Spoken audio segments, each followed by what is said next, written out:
Guys, welcome back to Drew Tutorial, and in today's video I'm going to show you how to turn off professional mode in Instagram.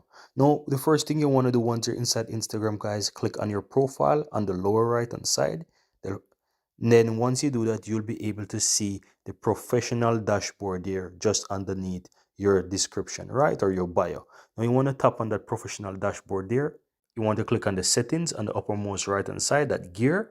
Then you want to scroll down to where it says preferences. You want to click on preferences, and at the bottom you want to click switch account type.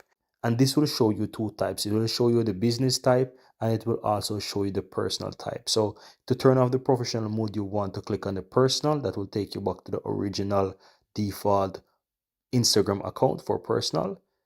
Once you tap on that, you'll get this pop-up that says switch to personal account. You want to simply click on that red button that says switch to personal account. Once you tap on that, it will take you through and switch you back to your personal account. And that's the easiest and the best way how to turn off the professional mode in Instagram.